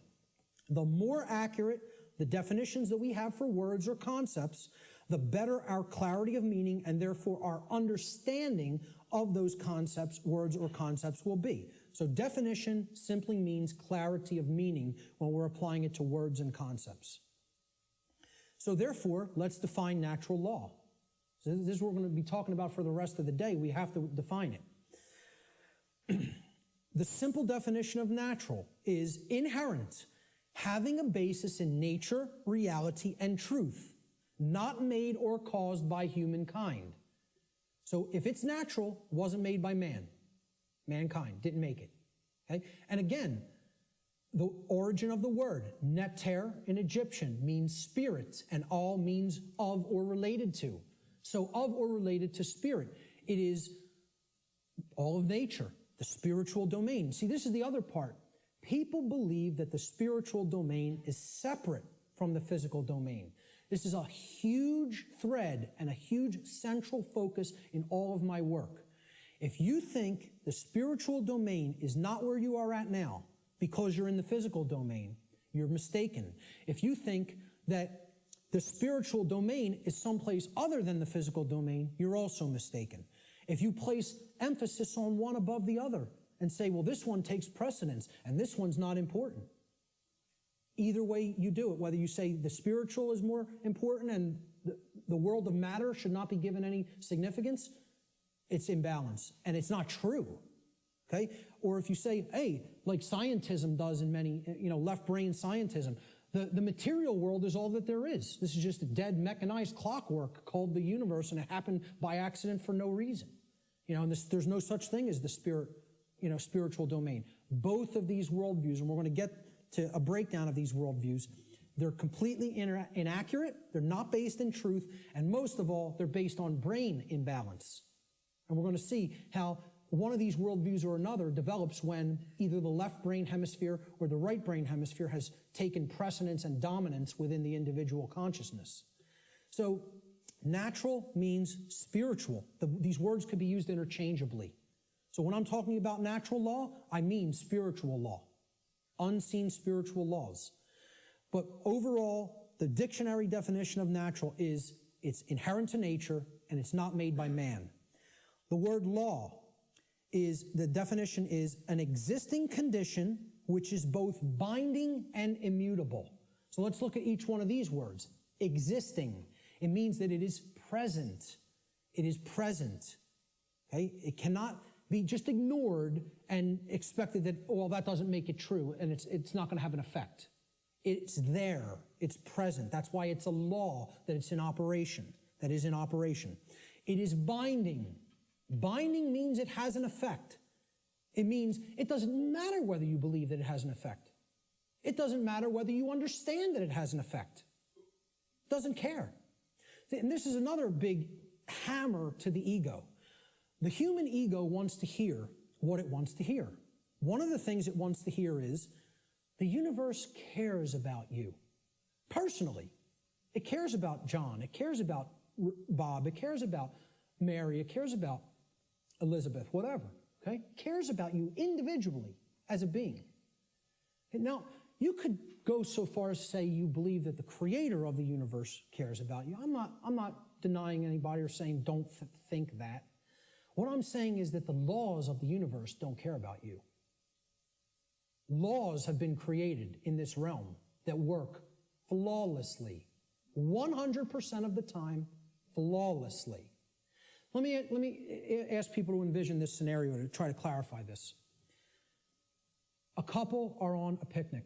They're out in a state forest or something like that. They're on a picnic.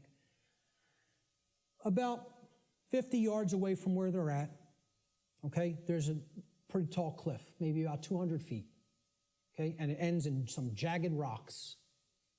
They brought their 2-year-old child on the picnic with them. They unfold the blanket, take out the picnic basket, they're having their picnic. Maybe passions got heated and the husband and wife were, making out a little bit. Their kid, 2-year-old daughter, in her nice Sunday sundress or whatever, wanders off, gets to the edge of that cliff. Will gravity care if that girl goes over the edge? No. Will gravity allow her to go over the edge? Yes, it will. Gravity is not going to say, this girl doesn't understand this law, and she'll die if she goes over that edge. She's innocent. She's nescient even. Not even ignorant. Innocent and nescient. Will that law still have an effect? You damn better well believe it will. And so does natural law in the same way. It doesn't care whether you don't know. It doesn't care whether you're nescient or ignorant. It's in effect, it's binding, and it is immutable. Immutable means that nothing you can ever do can ever change it. It is in effect eternally. Because man didn't put it into effect. You know who put it into effect? The creator of the universe put it into effect. And I don't really care what you think of that force as. You could think of it as an impersonal force. You could think of it as the man with the beard. You could think of it as this remote control. I don't really care what you think of it as. Personally, that's none of my business. But you know what? If you think of it that it's man that makes the laws, then I have a problem. Because man doesn't make these laws I'm talking about. The creator of the universe set these laws into motion, put them into effect, and they bind you.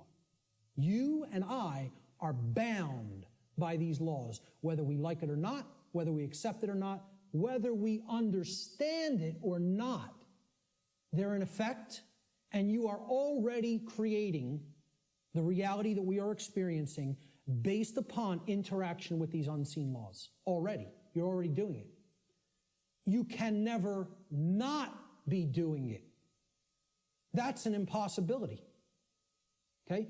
You're always creating, co-creating in harmony, in cooperation, I should say. Whether it's in harmony or opposition is a different story. In cooperation with these spiritual laws that I'm going to talk about, you are already creating in cooperation with them and can never not do so as long as you exist in the physical domain. Okay? So that's what the simple definitions that we're working forward with. Natural law doesn't mean anything other than this. That's it. It means, so let's put them together. Inherent, existing conditions. Conditions that exist in nature which are both binding and immutable. They have an effect whether they're understood or not, and they cannot be changed. So what would be our requirement of knowledge here? What do you think should be done? If we are always working with these, do you think we're going to create something that is wise to create, that is good, that is in alignment with what we say we want, if we don't know how these laws operate? You know what's going to be created? A mess. Total chaos. Something you don't want. Something that leads to enormous suffering, which is where we're at.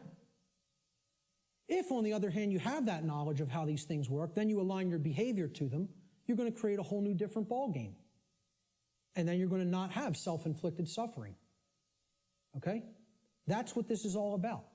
So let's give a working definition. This is what I call the soundbite, right? People say, well, tell me what natural law is, Mark. You have a few days? Maybe a large portion of the day like we're going to cover today. Maybe. Some people will get it.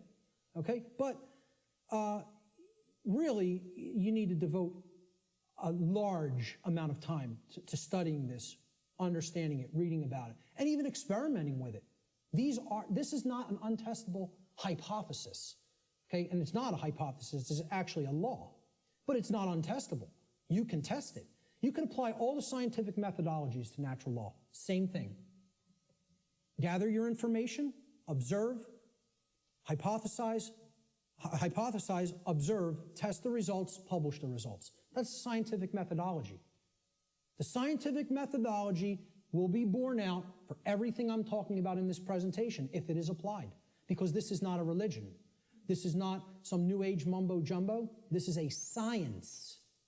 It is a science that constitutes knowledge of how laws that are existent, in operation, and immutable in this universe work, and how we are creating what we experience in conjunction with these operating laws.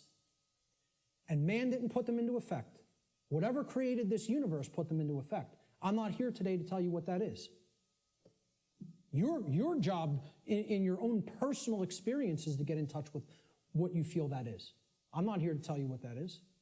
I'm not here to tell anybody what that is. But my whole point is, it created these laws, and they're in effect. And if you want to stop suffering, and if you want the human condition to change, you have to understand how these laws work. There is no way around that. Knowledge of these laws is required. And this is what people in the so-called New Age movement and in religious communities and in other communities don't want to acknowledge. They don't want to acknowledge that work is required. So let's give a working definition for natural law, my soundbite variant, okay? I tell people who want the 6 o'clock news edition of what natural law is, okay? Natural law is universal, non-man-made, binding, and immutable conditions that govern the consequences of behavior, and specifically, at least on this planet, human behavior. I would say in the universe, it governs the behavior of all intelligent beings. Intelligent beings, okay? Natural law is a body of universal spiritual laws which act as the governing dynamics of consciousness. The governing dynamics of consciousness. That's the working definition. Let's look at the dynamics between discovery and belief, the difference between discovery and belief. Because again, natural law is capable of being discovered, understood, and harmonized with. Now, does that sound like a religion? Religion asks people to believe, accept, and do without question. What this is saying, this exists, you're bound by it. The best you can do is to understand its operation like you would understand gravity, and therefore not just walk toward the edge of a 200-foot cliff that is bottomed by jagged rocks. If you're intelligent and you understand how the law of gravity works, you won't do that behavior. Okay? Just like if you're intelligent and you understand how natural law works, you won't do certain behaviors to create a prison for the entire species, for your entire species. Unfortunately, humanity has not reached that level of consciousness yet. They are not at that level of co-creative intelligence to understand how these laws work and then align their behaviors to them. So natural law has nothing to do with religion. It's not a belief system. It's a science. It is a discoverable operation that is already in effect that we can either understand and align our behavior to or remain ignorant of and suffer as a result of that ignorance because it's already in effect and already has a binding effect upon you and your behaviors and everyone's. So when it comes to belief, and anybody that was trying to propagate a religion wouldn't put this slide up here. When it comes to natural law, it works just like gravity. So the clown that's going to jump over the cliff saying, I don't believe in gravity, what's going to happen? Down he goes. Because belief is irrelevant. Because natural law does not care about you. It does not care about you. It is in effect, no matter what you do, deal with it. And people don't want to hear that. And I recognize this. I recognize I'm not telling anybody anything they want to hear. If I wanted to sell a lot of stuff, if I wanted to be real popular, I'd come up here and I'd tell you exactly what you want to hear, and then I'd be making $50,000 a presentation like Wayne Dyer does. Okay? And that is his fee. I know because I've actually had some people speak to his management. That's what a new age presenter gets. You know what I ask for? 0. I don't even ask for a stipend because I don't even care about fake money. I care about making real money. Real one eye. The word money is actually one eye. And people don't even have said it 1 billion times in their life and never recognize what they're saying is one eye. And it's the symbol of the one eye, which represents spiritual enlightenment, is plastered all over the $1 bill. Okay? Well, this is the one. See, I tell people, I'm a poor man when it comes to the fake money, but I'm very rich in the real stuff. The real thing, I have tons of. The fake stuff, I don't do so well with, and I don't care. It's not what I'm concerned about. I know it's fake. Okay? So I don't ask for a stipend when I present. I tell whoever's setting up the presentation, pay for my travel and lodging. Hook me up with a dinner or whatever. That's it. I'll come out and speak anywhere. Okay?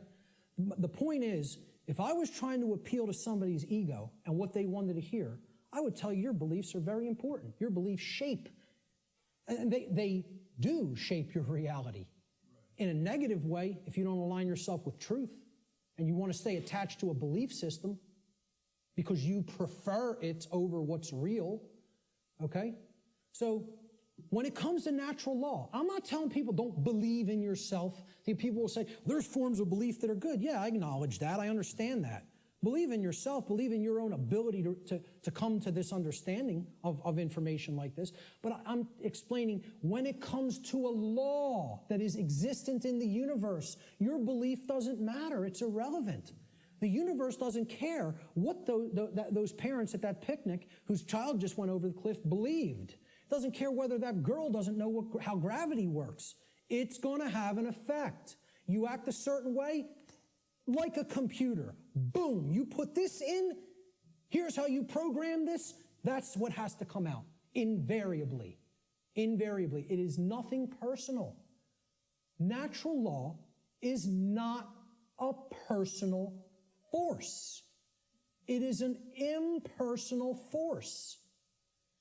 That every single mystery tradition and occult tradition that has actually wanted to share this knowledge with people has been telling people about and attempting to tell people about since time immemorial. It is an impersonal force. It does not care about you. It does not worry or care in the slightest bit whether you understand it or accept it or not.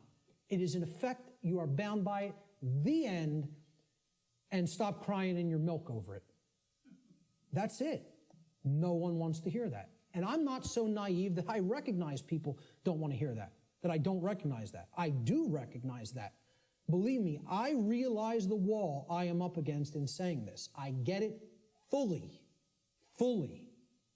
If I wanted to blow smoke up people's rear ends, I'd come up here and I'd say, the universe cares about you and what you believe. And it's going to gauge that, it's going to look at all that, and it's going to tabulate it, and it's going to say, well, what did he believe when he took this action? It's not going to say that. It's going to say, is this what happened? Yes or no? Yes? Here's the result. That's it. Unwaveringly and invariably. The human ego has a hard time with that. There was some popular TV show, I don't even remember what it was. Barb had downloaded it.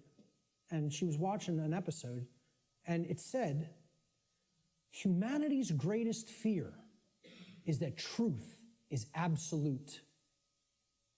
And I usually don't bother watching any television, okay? I downloaded a couple of shows to watch them because they're allegories, and I want to pick apart the allegory. But I wasn't even watching this one, but I heard it, and my head snapped around. Whoa, that came through a network television show? How'd that happen? Humanity's greatest fear is that the truth is absolute. The ego has a hard time with the concept of any absolutes. It loves relativism. That's another part of the big trap of where we're at. Relativistic ideas, and especially when it comes to morality. We're going to talk about moral relativism. But the concept here is natural law does not require your belief to be in effect, no more than gravity requires your belief to be in effect. Okay? That needs to be understood. Human belief is completely irrelevant when it comes to the existence and operation of natural law, just as it is irrelevant in relation to any of the other laws of nature such as gravity, inertia, momentum, thermodynamics, or electromagnetism. Similar to such other phenomena of nature. The workings of natural law require no belief in order for them to be discovered and known. So what I'm saying is, your belief will not change natural law, but your inquiry into it can lead to an understanding of it. You can develop the knowledge of it if you are willing to open your mind and look at how these laws function and what we're getting as a result of our disharmony with them. The philosopher Søren Kierkegaard said that there are two ways to be fooled. One is to believe what is not true, and the other is to refuse to accept what is true. Okay? So, believing in untrue notions, which is what religion is, all forms of it, all the 5 religions I posted at the beginning of the presentation. Organized cultural religion, money, scientism, politics, and the New Age movement. There's the world religions, folks. People think of religion as only the cultural religions. No, there's 4 other ones. One's called government and authority, okay? Or politics, however you want to name it. The other one is money, finance. There's another religion. One of them is the New Age movement, and one of them is scientism, which I'm not going to refer to as real science because it is not. It is a belief system and a religion. So what Kierkegaard is saying here is you could believe things that aren't true, and that will hold you back. And you can refuse to accept what is true, and that will also hold you back. I say these are the only two ways that humanity ever creates self-inflicted suffering for itself. You want to know how suffering is created for the human species? That it doesn't need to experience? We believe what's not true. We refuse to accept what is true. That's why self-inflicted suffering exists in our species. And if we are to become wise, we need to stop doing both of those things, and then we'll stop creating suffering for ourselves. So let's look at consciousness and the human brain, okay? Because consciousness is an intangible force, okay? It's something that exists, but you can't really see it. Many people even have a hard time explaining what it is. But there is physiological expressions for consciousness in the physical domain, and the brain is one of them. And of course, people will say, well, don't leave out the heart. Of course, the heart is also very important. Heart has an even bigger electromagnetic field than the brain and is tied into the physiology in an even more complex way than the brain is. But we need to understand the basic structure of the brain to understand the types of imbalances that go on within it that lead to these debilitating conditions within humanity that continue to create suffering for us. And also, what these belief systems do is they prevent the activation of the heart and the actions, of care and action. Not only do they prevent real knowledge from manifesting within the being, they prevent care, and they create apathy, and they create inaction, laziness, inaction, and cowardice, so that we don't actually act and take action based upon what we've come to know. So let's look at how the brain and consciousness actually work. People will also try to give ridiculously overcomplicated and mystified definitions of what consciousness means. And many people are even scared of the term, okay?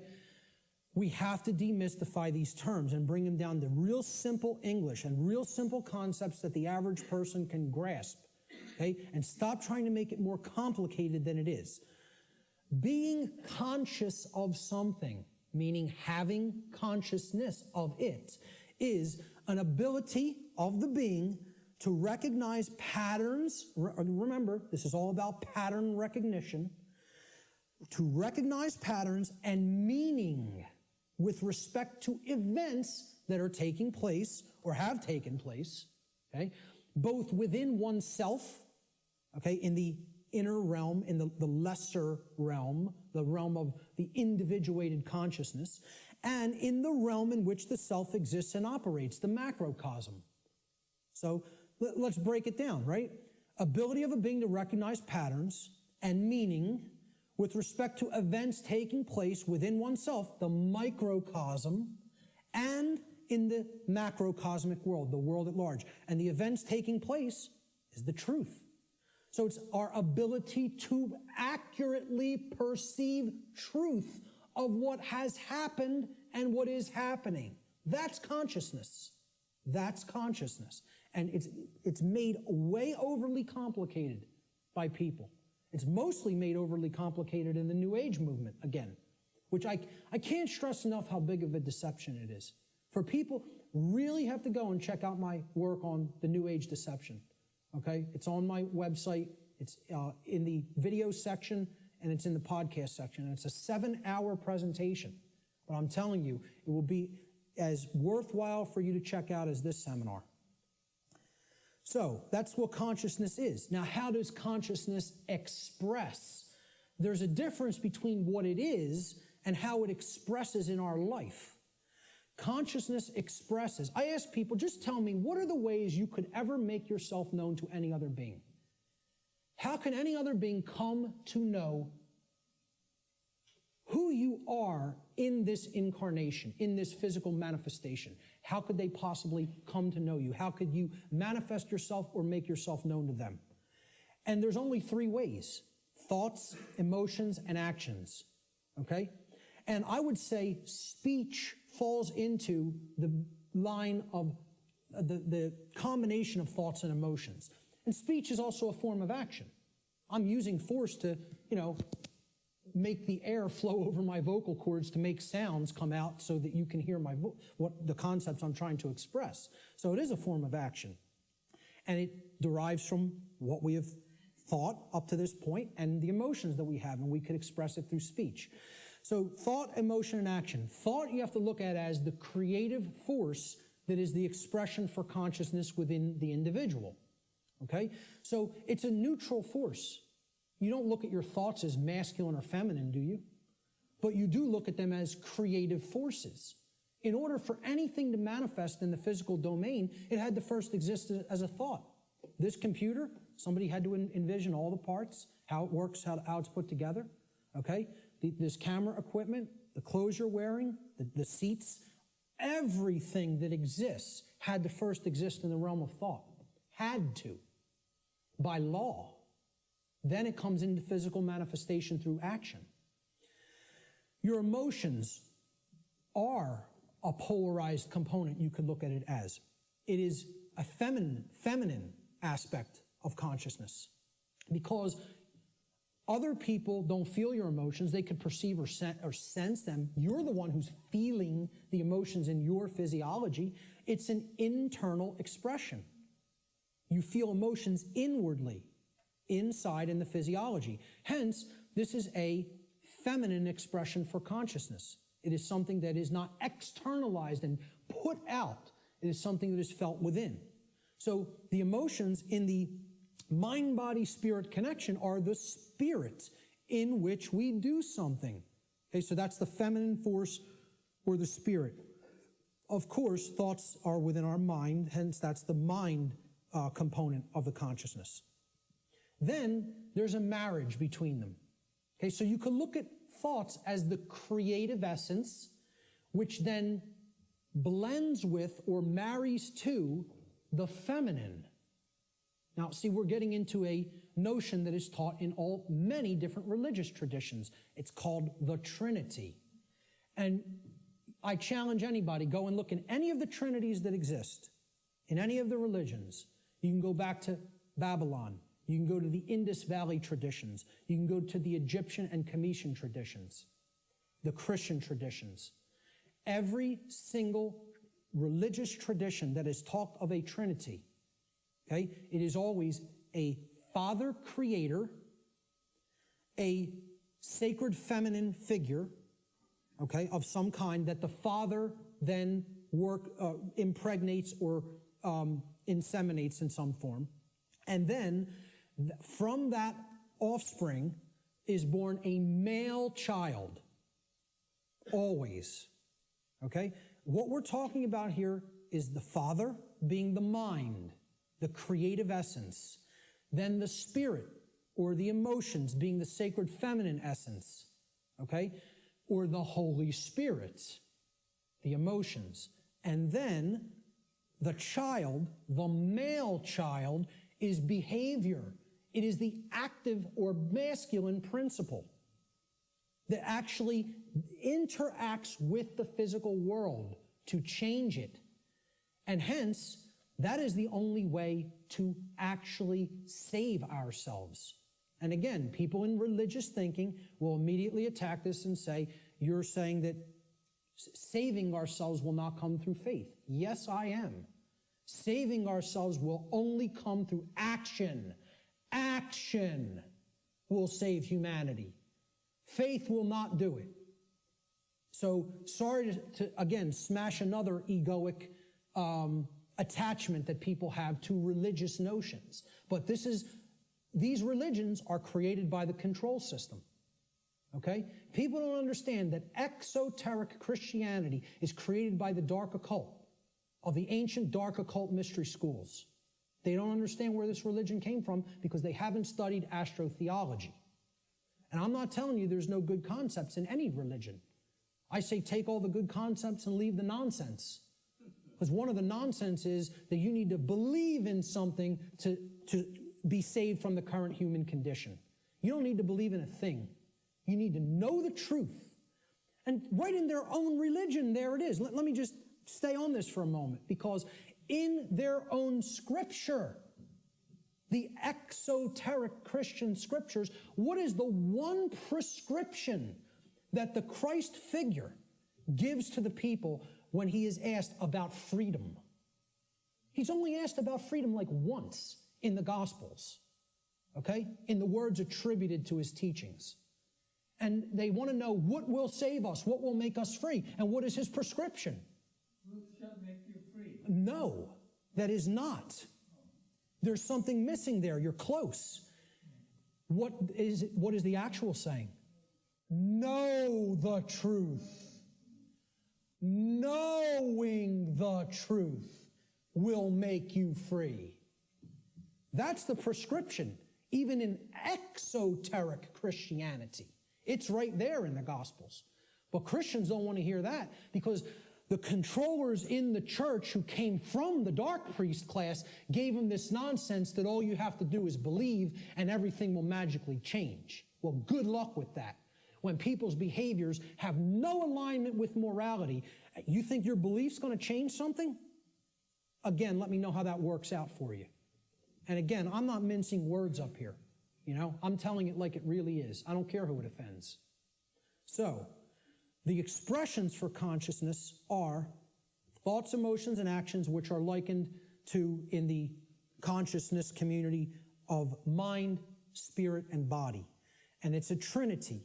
A father creator, which is the thoughts, the mind, the feminine essence, which is the mother of the trinity, the emotions, the inward aspects, the spirit. And then they give birth. When the thoughts and the emotions come together, they give birth to action in the world, which is the male child. This is very important to understand. I hope everybody is clear. This is our internal trinity, which constitutes the expressions for consciousness. Okay? So let's move on. Yes. Okay, how much time? It is. Okay, we're going to stop right there and take a break. We will resume at 1:15 precisely. Okay, so you want to come in a few minutes early to get settled. I will start again at 1:15 p.m. Thank you, ladies and gentlemen. Thank you.